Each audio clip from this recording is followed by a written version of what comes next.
And I'm Tobeka Poso, I'm your host. And what brings you here is this amazing topic that Dr. Andre Dupree, who is the Digibiz research lead for cybersecurity and expert. And the topic is how to support your small business clients to adopt new digital solutions for ongoing growth. So it is so exciting that we have that. But before we get going, I just want you all to say hi, please. Christoph, Derek, say hi to everyone that's here, just to make sure we can hear you clearly, so that in case later you want to say something, we've already tested your sound. Good morning, Tobeka. Hi, Derek, Andre, Rashida, and everyone else in the room. Looking forward to learn from Andre.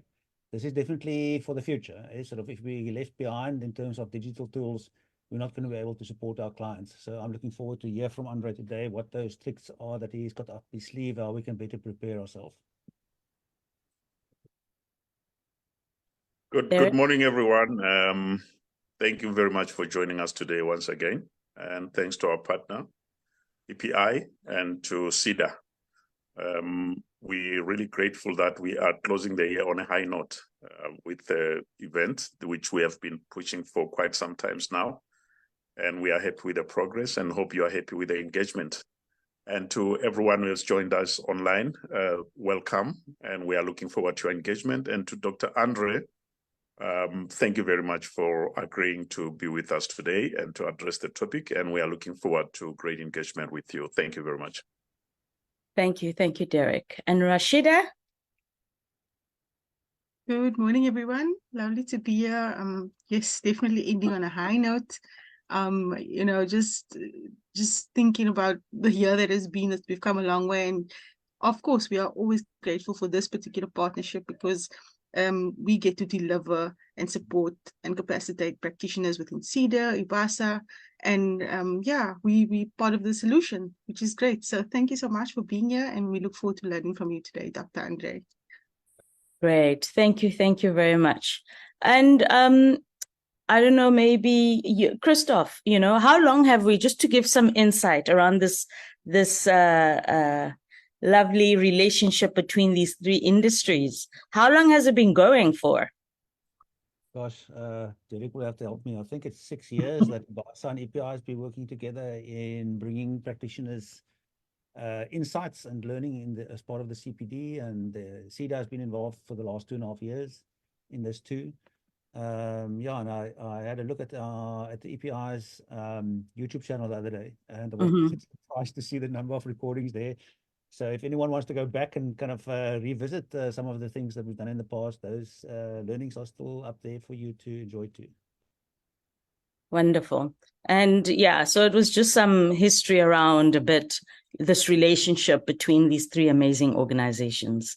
So it seems like Sam and Ian are the only ones who have found the chat function. I'm assuming everyone else is probably driving or walking somewhere.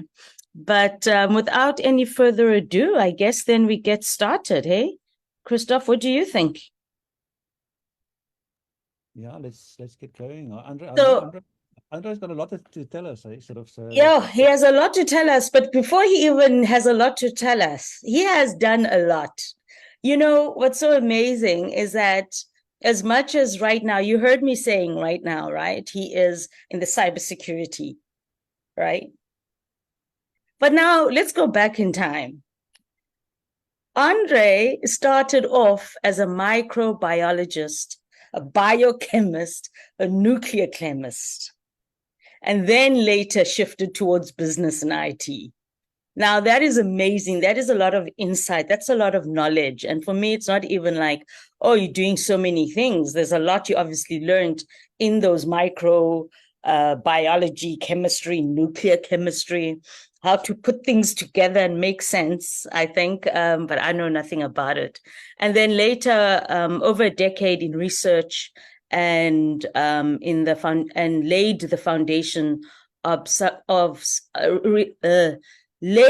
foundation subsequently, and then he went on to be a diverse senior management role. So he then went into diverse management, and then from there he was in the startup, helping startup businesses, And then you honed into the skills of corporate strategy, business development, consultancy, and more.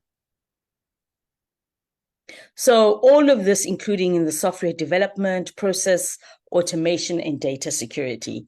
So he's done a lot. He has done a lot, and it's so exciting. I mean, I'm not going to be able to read all of this, but I think just that alone kind of tells us the vastness of what he is bringing to the table and insight, and the mind behind the mind he has to be able to draw all these different industries and then come to where he's at now. But anyway, without any further ado, we'll hand over to you, Dr. Andre du Preez. Thank you so much for making the time from Jacaranda City there in Pretoria. Over to you from Cape Town.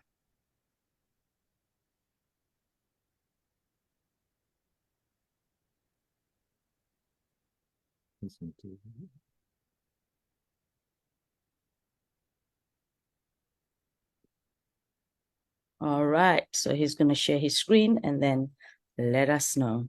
Have paper and pen. Can you see okay? Perfect. Fine. Yeah, but yes. Great stuff. Thank you very much for the opportunity, Tobeka, and thanks for the invite. Christoph, it's Derek, it's really great, and I see a big name, Bongi is there. These are all familiar names for me, so I feel pretty much at home. But if I say I feel pretty much at home, when Tobeka read this little story about me, I could feel the changes. Why did I move? Why did I do things? Why did I end up in IT? Why did I? Because I lost the company. I was in a small business. I just started up my company, and for 10 months I had no income, and I had to do something else. And then the opportunity came to move into IT, and I had to grab it, and I never looked back. So I know the pain of where we are, what we're speaking about. I understand that the small business needs far more than what we think. It is not only about giving the customer, but how do we make this thing work?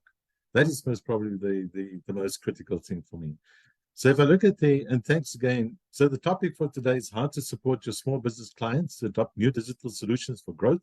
And this is a very, very pertinent question. It's very, very important, especially where we are today. This is just a fact that I picked up last night. South African statistics, one out of seven SMMEs fail in year one. 14% success rate. This is a frightening statistic. Now, I have to confirm this somehow. So please, if I say 14%, then it is to be confirmed. But I know that the success rate is very low. And there are ways that I believe that we can change this. And digital adoption is most probably one of the key ways that we can address the problems that the young, not only young, that's the wrong word for me. I tend to use the word young when it comes to entrepreneurship. No, it is for any age. And if I look at what it says, that increased adoption of digitalization by small business could be the key. So if we start putting things in place around the digitized space, it could be the key for success. And I think this is something that we picked up over the last 5-6 months, that yes, I do believe that, truly, firmly believe that there's a way that one can structure things within an organization to be able to be far more successful. And then if you look at from an adoption of digitalization perspective, I believe it can also help companies not only to improve, but to start up. For a startup company, Andre, do you say that we have to go digitize right from the start? It depends on what you're doing. It all depends on what industry you are in. It all depends on where you are at this specific time and moment within your business. So one of the key things that stood up or out for me over the last months was many businesses are still not tapping into the advantages of digitalization. So yes, we're speaking about all the advantages. We speak about benefits. We speak about the things that we can have when we put this in, but it's not happening. So if I look at some of the real benefits of digital progression, then there are things like increased efficiency. Efficiency is very much effectiveness of your process. Am I doing it right? And am I really doing this thing to the absolutely perfect so that my company is running smoothly? And one of the things that you can do with digital progression or digitization is streamlining processes. You can change the business models. You can change the things that's really messing up your business. Then it also helps you to enhance your customer engagement. I can get closer to my customer because I have to. It is not customer engagement is not something that is that perhaps I should do it or perhaps not. Yeah, you have to, because without the customer, they taught me in the 80s, you don't have a business. So there are things like the CRM, the social media, the Facebook, LinkedIn, and all sorts of things that we can really go out and make this link between where I am and the space out there. Access to global markets. The world is very small. Before I started going into the cyber type of environment, I don't think I traveled further than the whole of South Africa, perhaps. But with the change into cyber and IT, and all of a sudden I was exposed to global markets. I worked with teams in India. I worked with teams in Europe, in America, and you name it, at home. I did a lot of work right from home because I had the ability to access these global markets. Data-driven decision-making. We'd be sitting with tons of data. And what are we going to do about that? What can we do with all the data around us? It's frightening. It is real. When I say it's frightening, yes, it's frightening because sometimes there's so much, and the stories we get out of these data are sometimes wrong, but sometimes it's telling us stories that we want to see. So we can now make decisions based on this data-driven, and then we can save cost if we set up these systems correctly. But there are certain facts around digital adoption. There are things that we have to understand. There are things that we need to know when we step out into this. So yes, I was very, very, I don't know if the word anxious perhaps this morning is the correct word, but if I speak or if I tell you, yes, we have to go and make this happen, then I have to warn you as well that digital adoption is not always easy. It can become very complex.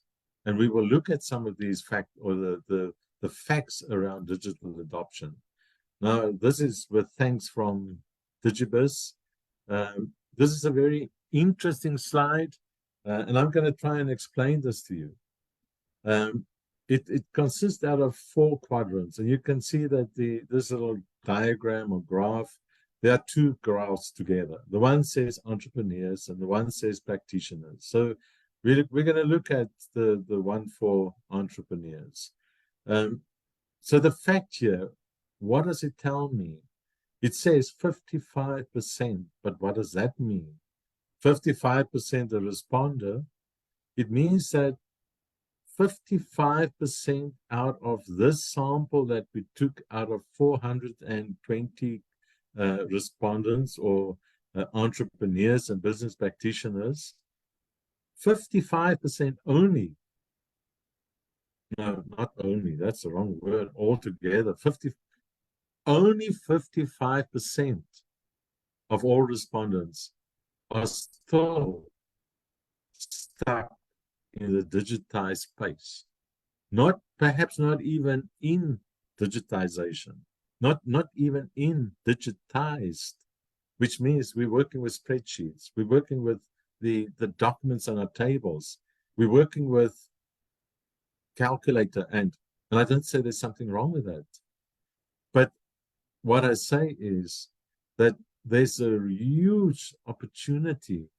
It's sad to see that, but there's a huge opportunity for us to work with these entrepreneurs to move forward. So if you look at the percentages again, 55% is literally at the startup. Then you've got 4 quadrants, 1, 2, 3, 4. The one for 31, so there's movement from the one to the next quadrant, which means that there are entrepreneurs out there who are putting things in place. They're putting principles in place that can move me into a higher space of digital transformation. That's the 13%. If I look at it from a practitioner perspective, you will see the value is lower. And Andre, what does that mean? It means that there's already change within the practitioners. They know what is right or wrong. They're already moving towards digitization. So you've got 21% of respondents already in the space of digital transformation. So they moved away from paperwork. And this is good news, because if I move away and I use the tools, I might be in a position to tell those, to assist them to be able how to do it. If I'm not there, then I've got a challenge on hand. So if I look at the challenges, and this is feedback from 420 people, of companies and entrepreneurs and business advisors. Digital transformation can be challenging because of. So it's not easy. It comes with challenges. It's not that we walk in, we sell it, close a deal, and we're gonna digitize this place. No.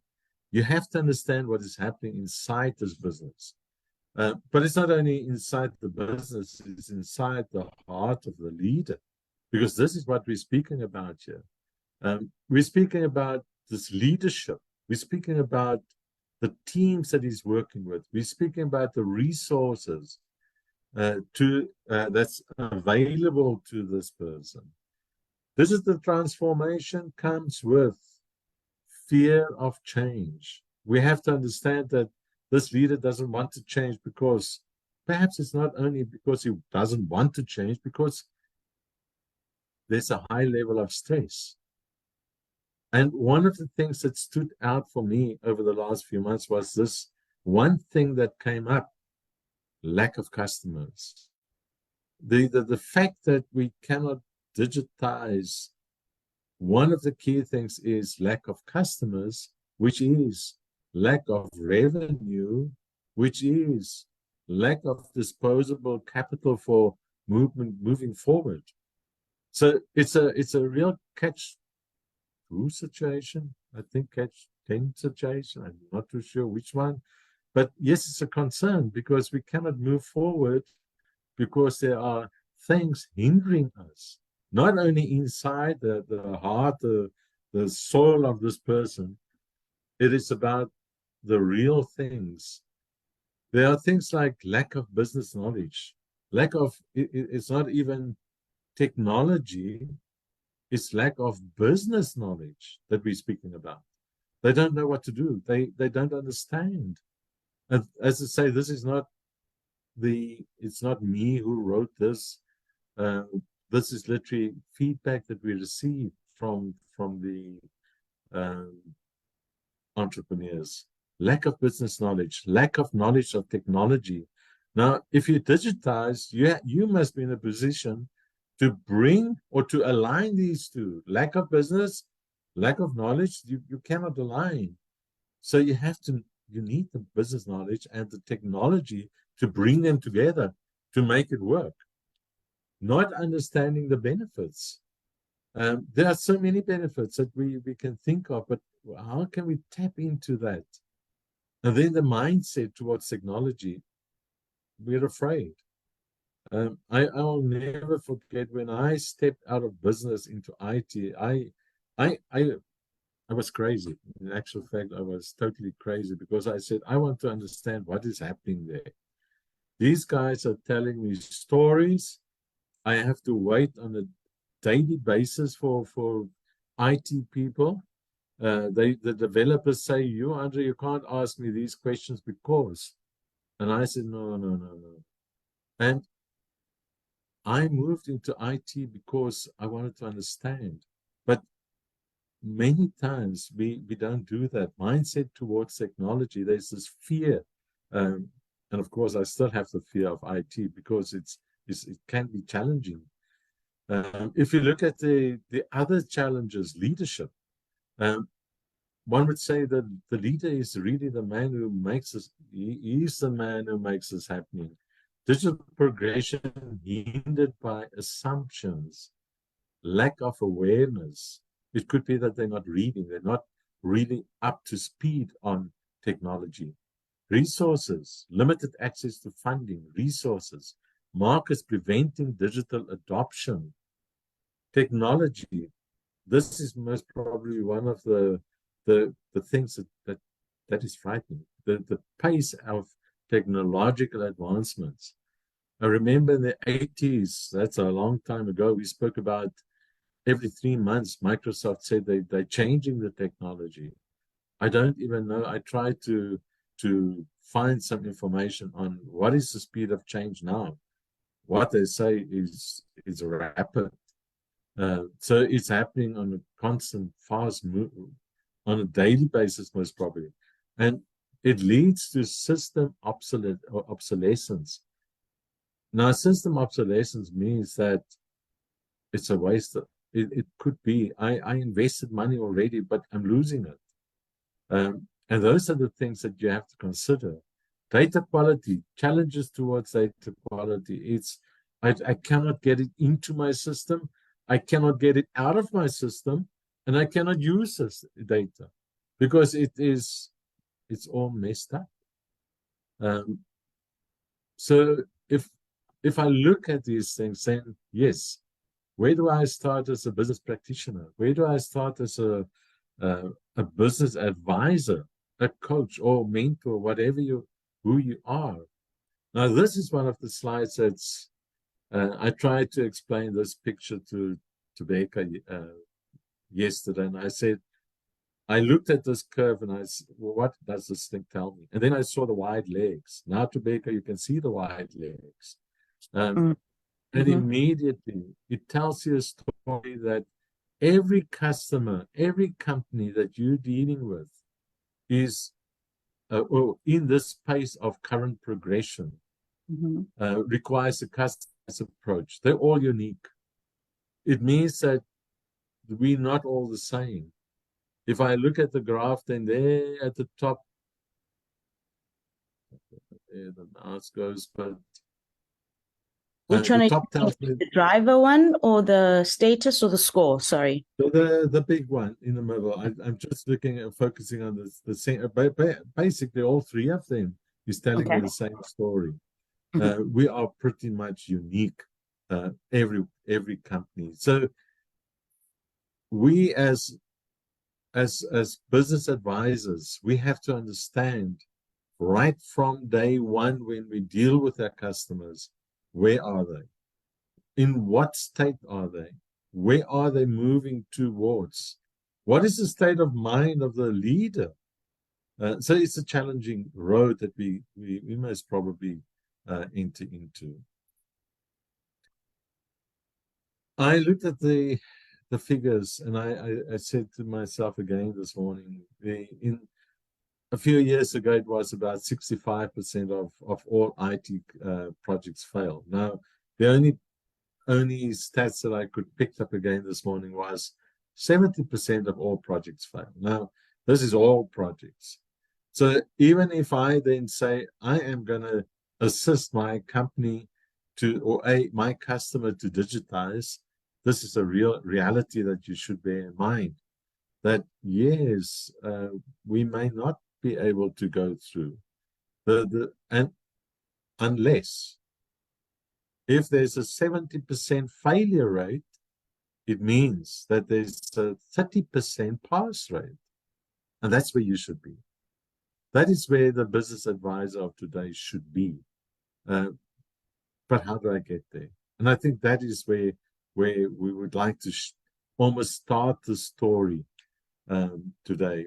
If I look at the challenges that business advisors face, this is reality.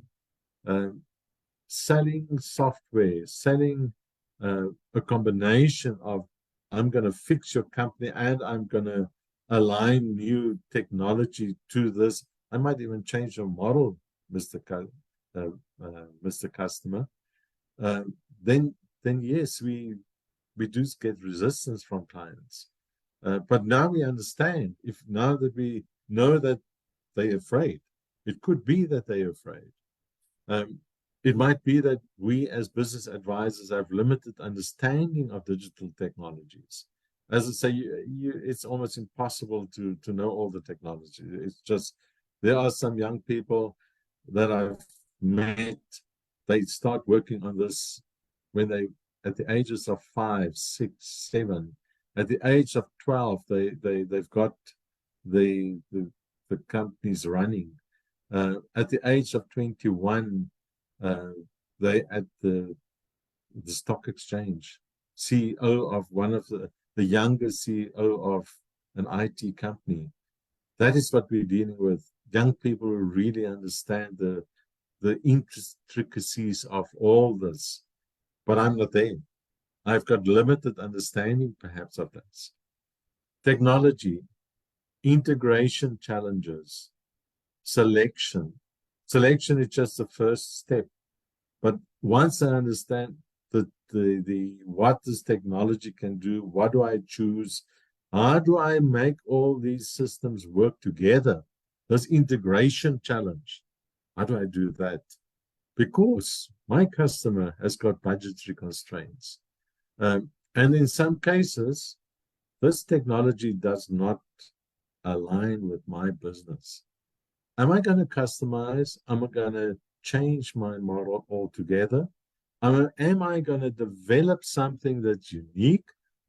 I have to understand that. And that is a challenge for business advisors. We have to keep up with rapid technological changes as business advisors.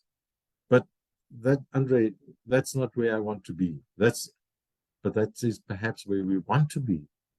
And I was challenged this morning with how do I this without the negative, perhaps a negative side here, but these are realities that we have to face.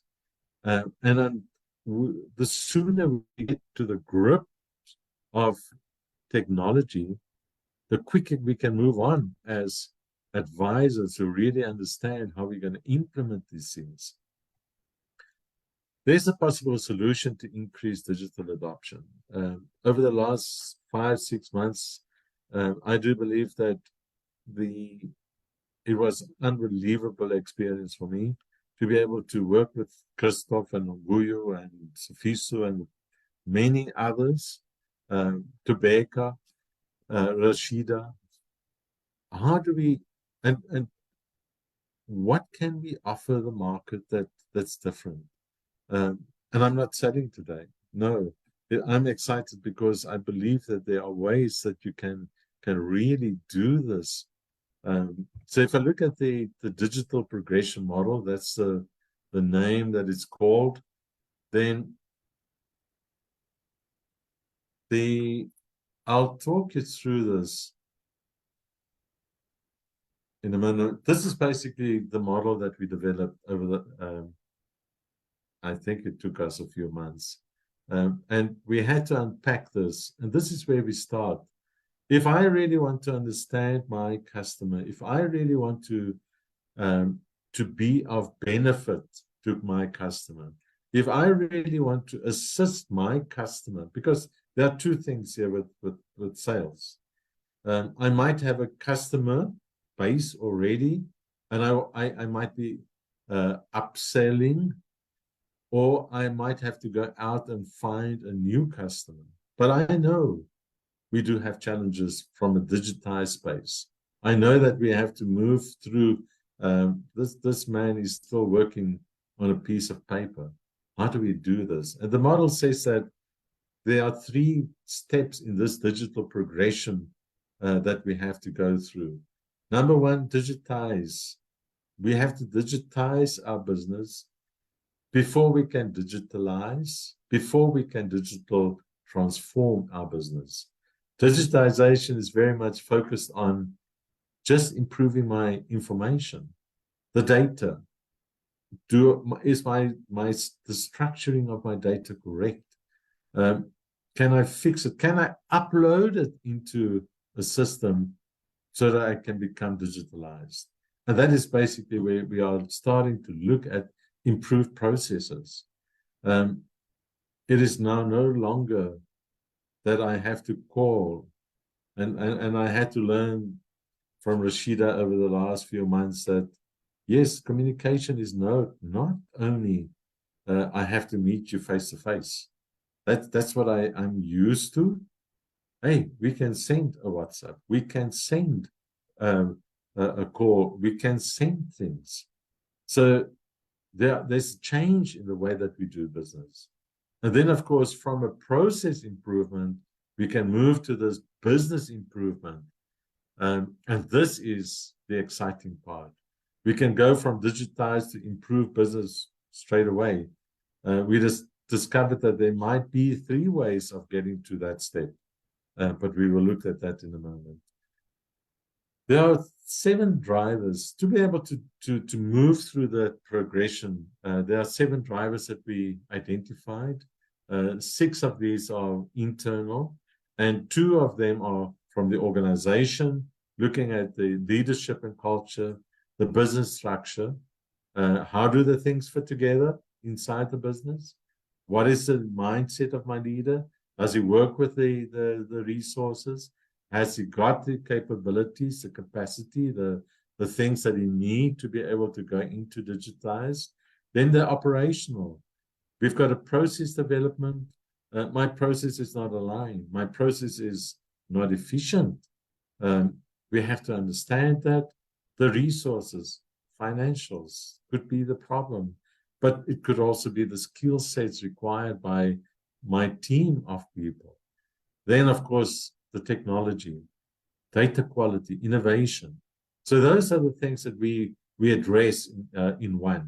And then on the other side, we've got the external factor that we don't lose sight of the external environment. But for this exercise, we're going to look at the internal environment. The external environment could be a customer who triggers a change. He wants change from you. How am I going to do that? The model that we looked at is literally, it's an assessment model. So basically, if we get to a customer, if we can, this is what we recommend. We do conduct the assessment. We have to understand the baseline. We have to understand where they are at now, our customers. And then we look at the uptake of digital solutions. What does that mean? What have they got in place? They use Facebook, they use LinkedIn, they use, but do they have a CRM, for instance? Do they have other systems, financial transactions online? That tells us a story. And then we look at the current status in digital progression. We have to understand, are they digitized? Are they digitalized? Or are they totally transformed? Because if they totally transformed, we might be wasting our time? No. We might not be wasting our time if they're already there, because we can look at those systems and see if there are ways that we can actually improve the business. And then, of course, we have to look at the propensity to adopt new technology. And this is where those drivers come in. Do they want to change? Does the leader have the real desire to move to digitized? And then we look at now that's a questionnaire that they complete. And then based on that, we look at the digital progression score, where we learn to understand where they are. That's the status, we call it. What is the love for change, the drivers, and then, of course, we get the score. And the score typically looks like this. This is a very, very important picture for me, because it tells me where my customer is. And using these things will tell me where I have to go to be able to take them to where, to help them on the journey to digital progression first. So the story is simple. The score is 39 for entrepreneurs. The story for business practitioners is 44, which means they've already got more things in place than an entrepreneur. Where's the problem? If I look at from an entrepreneur's perspective, digitize 36, digitalize 26. It's low value.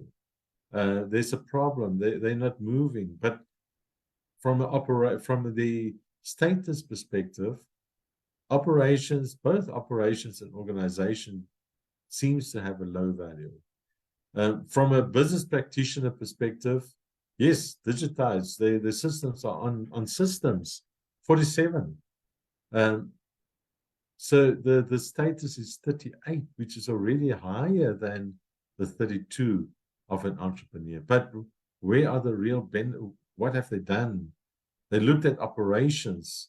They looked at organization. They put principles in place to be able to take them to a score of 44. Once you understand the score, once you understand that number where I am, you can compare it.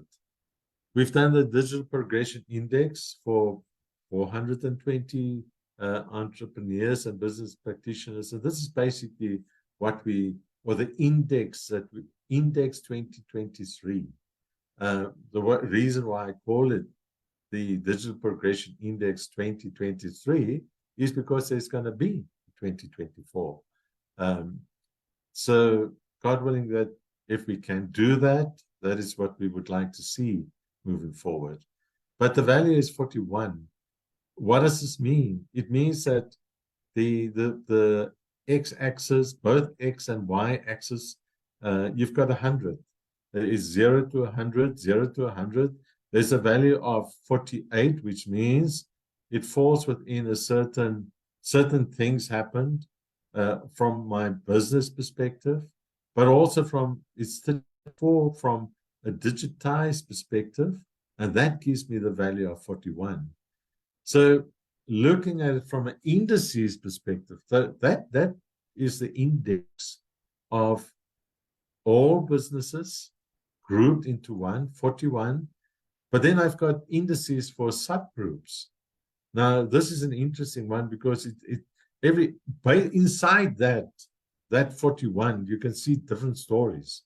There are different stories unfolding of great value for a business advisor.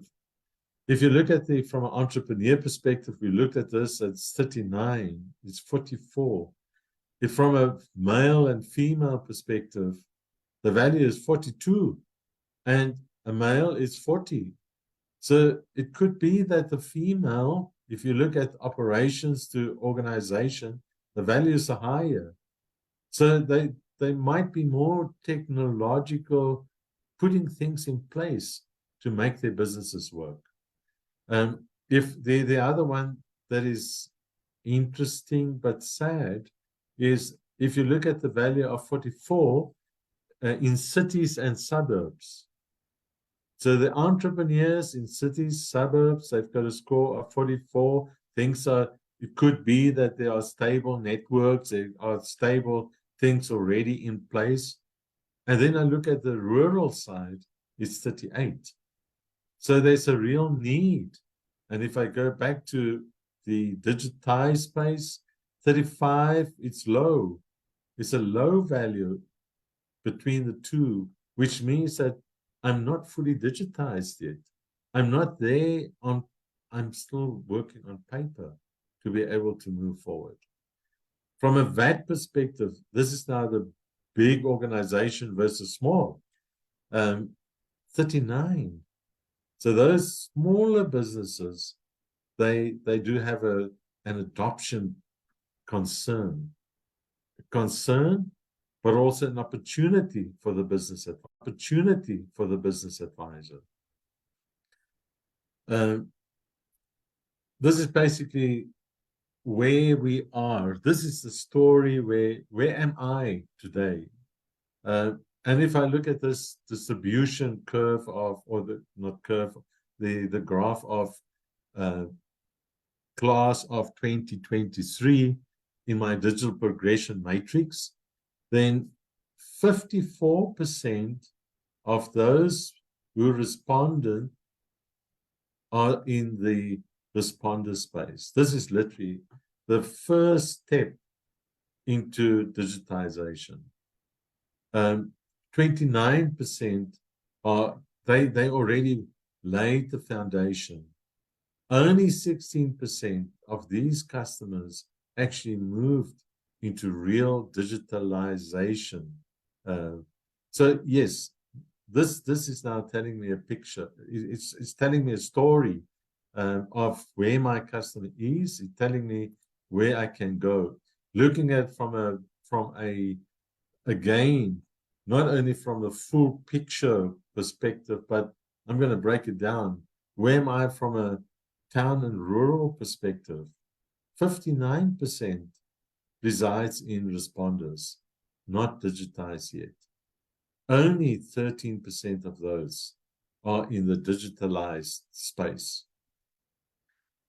If I have to put it together, these pictures that I now saw, because we're looking at how can we assist our customers? How can we, as a business advisor, help? This is basically, and it's full. And the reason why it's full, because I had to get the picture full. No, not quite. But I wanted to pack in all the things that we have. First of all, we understand this is where I am. My score. My score now, I compare to best practices. It could be best practices. It could be the baseline of, at this stage, it's at 420, which we can look at. Then I want to understand, I have to move. I am a responder, but I want to go there. Andre, how do I get there? Okay, we're going to look at your scores. We've got a score of about 46 for operations. Organization, we've got 46. Technology, 49. My driver is 47. Now I understand that I have to take action. I can look at leadership. I can look at culture. I can look at the technology, the vision of the business, strategy. How do I align them? Are they in place? And these are solid business principles that you put in place. And you move from the left to the right again. I want to be able to move on the left-hand side. Top story is digitized to digital, digitization to digitalization. And how do I do it? I have to fix and I have to lay a foundation. Now, this is where it's critical for business advisors to play in this space. How can I help them? Are my processes aligned? Am I not aligned first? Are they efficient? Can I align my business model to the technology? How do I do it? If I get new technology, do I have to change my business model? And these are the things that really jump out at any business advisor who wants to go into digitization space.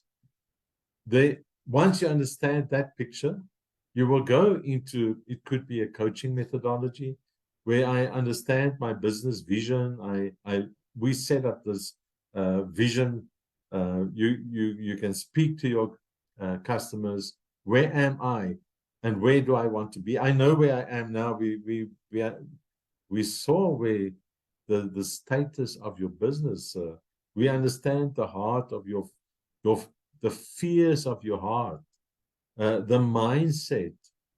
And then I move and we plan and set the goals. We implement, move to the refine, and we understand, we measure, we refine, and we check the impact. Now, Andre, I'm not a coach. I'm a business advisor. Okay, yes, that's fine. Then we go to another model. How do we do it? We can assess company to get current digital progression score. You have to know your baseline. You have to understand. If I say the baseline, then I mean, where am I with regards to leadership, the business model, the visions, the processes? If I compare that with the digital progression index, then I understand that, am I good or bad? Am I actually on par where I thought I wanted to be? If it's below my value, then I know there's room for improvement. If it's above, then I know, hey, I'm doing fine. And then I know your need for change. Is the customer requirements? The customer is asking for things that I cannot do it. I have to change, Andre. What am I going to do? Or inside, my processes are not efficient. Or the legislation is changing. I have to adopt. I have to change my business. And then I have to set the clear objectives. I know I have to change. And from a business advisory perspective, yes, we now understand the goal, the objective, and we say, this is the level of digital progression that we require. This is where we want to be from a technology perspective. We have to move. Actions required for readiness. I call them the readiness principles that I want to put in place. It could either be organizational, operational, the things that if I haven't got the money, if I have to look at a new business that I set up, I can set it up from the start that I will be able to move into a position of easy adoption of technology. So we put that in place. Actions required for business versus technology alignment. Okay, Andre, you're talking nonsense now. It's technology, and what is this alignment story now? If you buy any piece of technology, your business must fit into what that thing can do. And I have to understand that. I have to understand the technology inside out to be able to say, this thing can do this. This is, sir, this is what you can do, sir, madam. This is what you can do now. But these are the additional features. These are the additional things that I will be able to do for you. So then I create a roadmap for implementation. I look at the load leadership and culture. It could be the business model that I have to realign or change. I want to bring in value adds. I'm going to look at the customer touch points. If I go into a digitalized space, then I need to understand where my customer is going to touch me. Who am I going to touch as well? This is not physical touch, but it's literally, I see him face to face. It could be on paper. It could be that I never see this person. But yes, there are touch points in my systems even. Resources, budgets, human resources. These are things that we have to assist our client with. Technology alignment. Choose technology that will do the job. Test it, align, and implement. Data quality, identify, clean up, get ready. Some of the respondents said they don't know what data quality or clean up means. It might be the word that it's a lot of stuff happening inside a cleanup process. You have to get the formats the same. If you speak about the data, the way that you write the data format, date format, date is one of the most critical things for, then it must look the same, because the system cannot pick it up if it's wrong or change, or one little thing not aligned does not work. So determine the outcomes. Where do I want to go? What are the key performance indicators that I want to achieve? Get your team involved. Let them speak to them as a leader. Monitor progress, adapt when necessary, and then evaluate and evolve your strategies. So this is just a picture of what can I do out there. Key points that you have to remember, and I'm acutely aware of the time as well. What are the do's? Digitally upskill. As a business advisor, we have to understand that the language that I spoke now, it's not linguistic, or one of the key problems that they say is we don't understand the language of technology. Digitized language, we have to understand that. Digitally upskill, read, go and check. I said, I have to go and buy a book. And my son says, Dad, go onto Google, YouTube. Those are things that you can find it. Know your readiness principles. My process reengineering, knowledge of business, managing change, business models. How do I build this into the technology? Know your business versus technology alignment. How do I put the two together? How do I make one thing out of technology and my business is inside that? Maintain your customers' level of trust. That is most probably the key thing as a digitized or digital business advisor. They must trust you. If you say this is a technology you believe that might work, if you do not have the skills, then get somebody you can work with who might have that skill sets that you require. I had 3 or 4 points here earlier on, and I took them out because I thought it might be rude. Don't go beyond your technical abilities. If you don't understand, be careful, because it can come at a cost. The fact that they say that there's 70% success or 30% success rate only, that's reality. Do not crash this company. Don't ask. Work with the people who you can trust. And I believe that this model is something that really can assist for many business advisors, because it's a structured approach. It's an approach that it's not only structured, but it's holistic. It covers all aspects of business. And that is, I believe, what one needs to be able to put things in place for digitization. And that is me, Andre de Pre, and I think that is most probably my story for today. Thank you very, very much for being able to, that I could share this. Thank you for the opportunity today, guys. Great. Thank you. Thank you, Andre. And those virtual claps are coming through. And so let those virtual claps come through so long. While some of you, I'm just encouraging you also to ask some questions. Find the Q&A tab and go add some questions there. I'm taking my time because I'm giving you time to let all of that information settle and land in this brain of ours that is here and everywhere else, as our bodies are here, but our brains are everywhere as well. But also the stuff that really stood out for you, the question that you feel is important for you to ask, or you want to Andre to unpack a little more, please feel free to ask that. The exciting part of this is that the full report is accessible. And the link, not only are we sharing it now, as you see there, but it's also in the chat.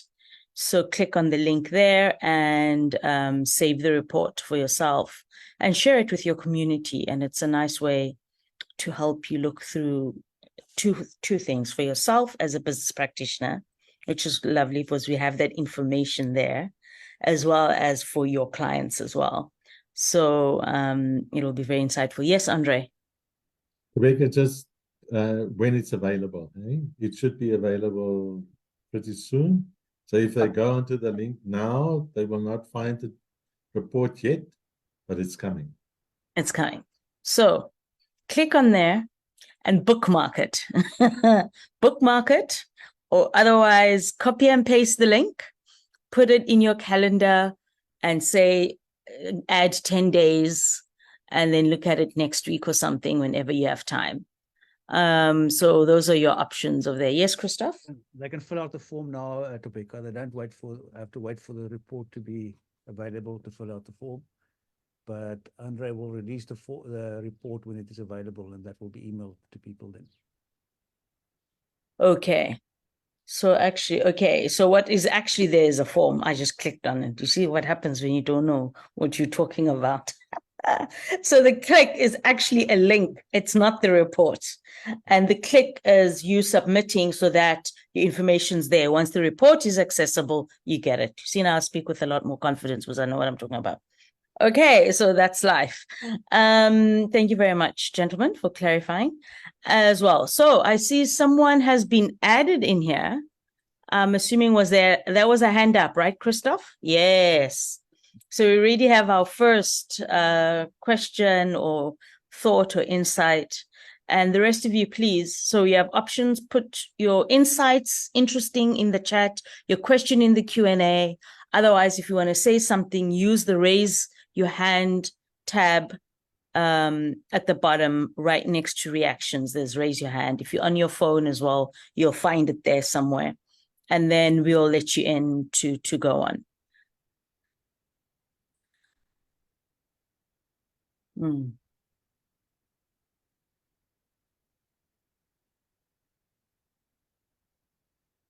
All right. So on that note, let's have Mr. Tutu.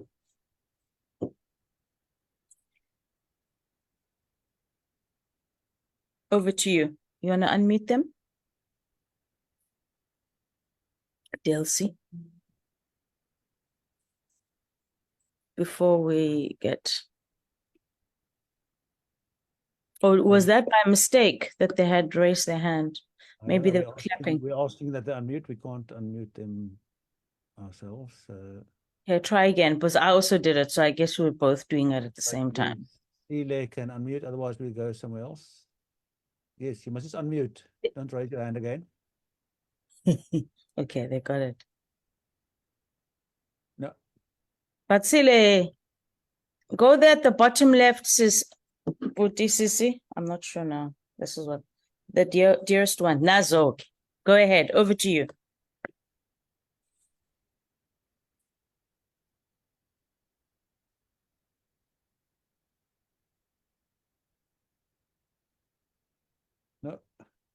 No, I think the audio is bad. Okay, Bongingos, yes, we'll let you in. I see your hand, Rashida. I'll give you a moment just now. I just want to hear the voice from our participants, and then I'll pull you in. Okay, no worries.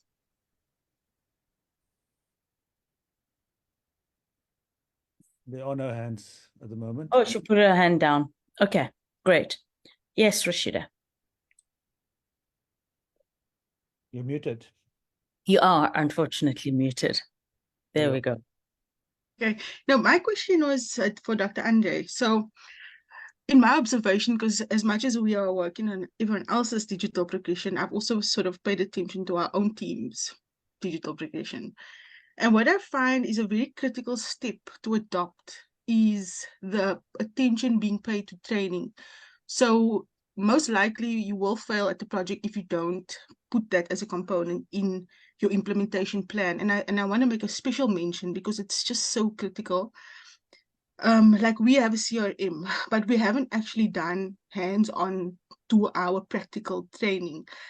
If you look at maybe like the bigger corporates, the internet service providers, when they onboard new team members, they spend, if not weeks, on training just so you can understand the platform. Whereas for small businesses, maybe they don't have that time or that ability, but it's so crucial in their ability to being able to understand the tool that they're trying to implement. So I just wanted to know, how did you factor that into your research, or was there something or some type of insight we were able to gather in that regard? Thanks. If you look at something like a CRM, for instance, if I implement it, I go for training. Simple. Because a CRM system is a customer relationship management system. There's a huge amount of things in the background. It's not the normal processes that I have. You can customize most of your stuff. You can set it up properly, and you push a button and an email is sent on a regular basis. You get information back. You can know exactly where your salespeople are. You know exactly what. So it's a change of mind when you put a CRM system in place. And that's where I will recommend that you have to go for training. You have to understand what this thing can do, and you have to understand how you're going to change your business to be able to align those processes, to be able to make it effective for your business. So training is crucial. Thank you. Thank you. Did I answer your question? Yeah, no, I think it's very critical. I just think it needs to be mentioned because often we overlook it. Very often. No, it is critical. Yeah. Thank you. Awesome. Thank you. Thank you, Rashida. Before I let Sam in, I just want to check in with Derek. If Derek has any thoughts or anything he wants to share. But otherwise, I'll have Sam, and then Derek, I will come to you. Over to you, Sam. Thank you, Toreka, the chair. And thank you to Dr. Andre for the good work that he is doing, especially on this webinar, in terms of enlightening us in terms of what we are supposed to do to support our SMEs to grow, especially on the side of digitization. What I want to check with Dr. Andre is in terms of, let's take you have here it's an SME, you want to assist that SME to move into digitization. This questionnaire that, because we need to know where this person is or this business is in terms of digital before we can do anything. The questionnaire, do I design my own questionnaire, or are you in the report, are we gonna get the questionnaire, or I need to design my own? I think Christoph might be in a good position to answer there, but I think at this stage, at some stage, Christoph will most definitely open that up for use by business practitioners. And when I say make it available, it might come at I don't know how he's going to do it, but the key is that I don't want to say go and develop. You can develop your own questionnaires, you develop your own baselines, but it might be a good thing to speak to Christoph on that one. Let's open the floor for Christoph. Okay, meaning sorry, meaning Go ahead, Sam. Yeah, meaning that you're talking about using the one that we have at the moment as DigiBeast. Okay, thanks, if that's the case. Okay. No, thanks, Sam. That's a really important question. So I think the first thing to note is that when assessing with a small business client, what the impact can be of adopting digital solutions, the methodology that Dr. Andre presented us here today is to identify where they are at. You know, you have to start where they are at. We can talk about digital transformation and, you know, all the nice things about how the culture and the products can be adjusted and so on, but you have to start where you are at. And that you can determine through a discussion, sort of what are the tools that you already use, what have you considered. You don't have to do a questionnaire to get a sense of where people are at in terms of their journey. So it may be that they, at that digitization stage, they still have a lot of the paperwork and, they're trying to put things into files that can go on the computer and so on. Or maybe they're beyond that, they're kind of looking at automations and introducing kind of systems, if they have employees where the HR stuff are automated, they don't need to go manually go do stuff, but it's all on computers and then automated too. Or maybe very few will find that they are actually beyond that already, and they kind of can change the culture of the organization and the products to be more digital orientated. And somewhere there in that journey, every business will be, sort of, but we have to start where they are at. So that is the one element in the model, the status of the business, how far they've come in adopting new technology. And the other level is the readiness that they have for taking on new innovations, that has to do with a solid business model. Do you have good revenue streams, sort of a good structure of the business, sort of suppliers that are in place, the resources are in place. And then when it comes to data, sort of how technology and data can align with those things. But the business will have challenges, and, sort of a discussion with an entrepreneur around what the challenges are in setting those things in place can also show you where they are at. And then you've got that two elements that are in the model, sort of the drivers and the status. So you don't necessarily have to do a questionnaire to get a sense of where that entrepreneur is at and what the next steps are that they need to take. You can determine that through an open discussion too.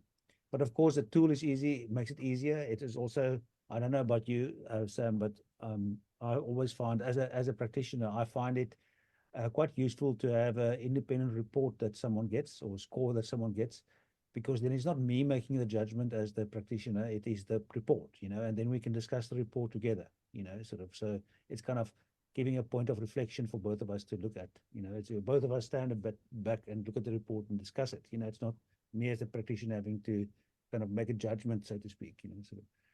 So yeah, but we, as Andre says, we are working on creating an app. Exactly how that app, the business model for that app is still to be seen, but making using the hard work that was done in the survey to make it a bit more accessible and easy to use. 30 questions or so, or 40 questions to give you a report, and that may happen next year sometime. But don't wait for. You can use the model in the meantime. Okay, Christoph, I understand.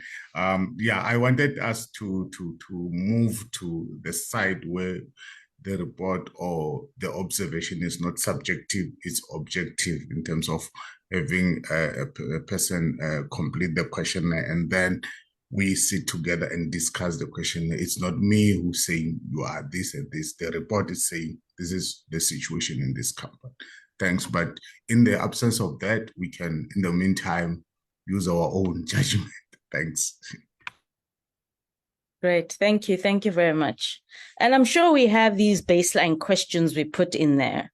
And you get insight from your clients, from your small business, whether it's 1, 2, 3, or 5, anywhere, usually. So then it helps you say, okay, now then you set the goals, whichever methodology you tend to use when we consult and we help our clients. Okay, any other thing? It's very quiet. I don't know if Derek is going to share any thoughts or any insight, is anything to share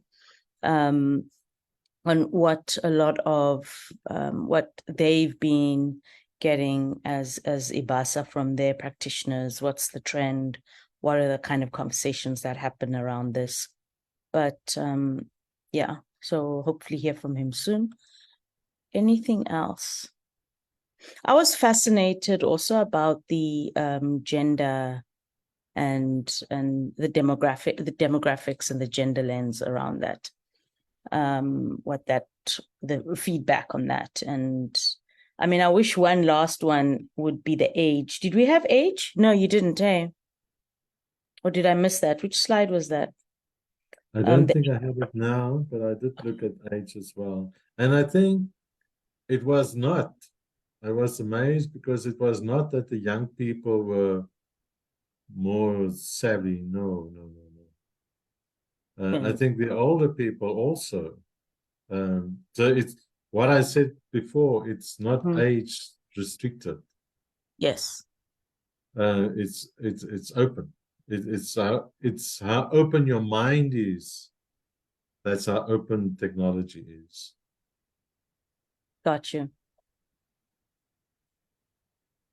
And I like that slide around, I'm just looking for it, around the attitudes that we need to have for this to happen, or the skills we need to learn. And attitudes are more the so-called soft skills. I'm just trying to find that slide around that, on how we approach the movement along the entry level of digitalizing and then digitalization. And the mindset, where was that? But anyway, that was important as a starting point for us as practitioners to use it as a stepping stone for our clients. Oh yeah, it was the detailed slide. It's full. Yeah, the full slide. I know they taught me you can only put 2 or 3 things on a slide. I said, no. The rules are not for me. Not applicable. Yes, the digital adoption journey. That's it. I liked that whole process there. I like to see everything on one page. If I can see a book on one page, I'll read it. If it doesn't fit in, no, it's a waste of time. Thank you. Christoph? I just see you unmuted. It's always the telling point for me. No, I don't have any profound thing to say, but we can debate how best to communicate, Andre. Giving a score is a good way to communicate. So I think that's where the tool is maybe a powerful one. Even if it's the person doing the self-assessment and it's based on that person's own subjective assessment of things, So of course, in the questionnaire, you try to point as accurately as possible to be as objective as possible, but there's always interpretation by the individual. So even if they give it their own score, it is a feedback, and that feedback helps us then to support. But I was wondering in the room, Shane, Sylvester, Yolandi, Eva, Joey, Jacob, sort of Gloria, what do you guys do to stay abreast with technology developments? Because as a practitioner, we need to kind of we leaders, we need to lead our clients. What do you guys do to make sure that you stay abreast yourself in terms of the shifts in the technology? I was wondering, Andre, what do you do? To stay abreast, I spent some time. I looked and try, and I do go onto YouTubes, and I do go and try. I don't play games. When I say I don't play games, that's perhaps a problem. So I would rather try and get into the heart of the business. What do I see inside? I read, and I read a lot. And I try to apply where possible, but you have to read. You have to read constantly. Reading doesn't help you. You have to share, because that's a different ball game altogether. So you can learn, but go and discuss it with somebody. Go and speak about it. Then you can really see if you're on the right track or not. So yes, I read a lot.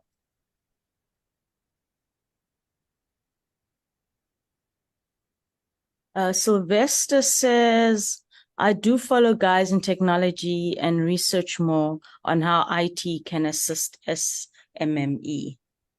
Yeah.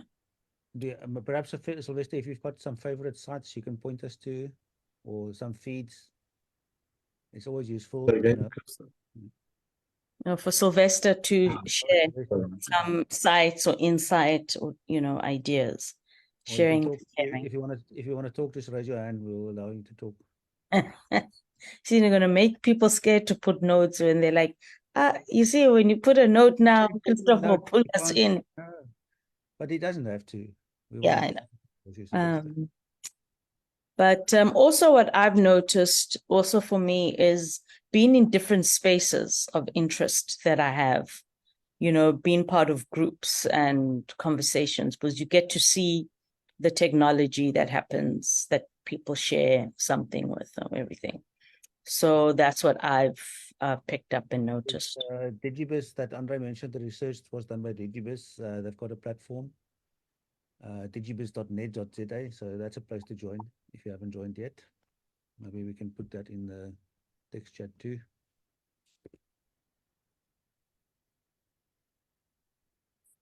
Okay.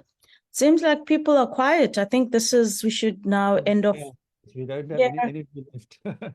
You know, a lot. Yeah, people are probably busy multitasking, but very insightful on their thoughts. And really kind of brings me to the point of just having some closing remarks. Derek, any thoughts quickly before you close off?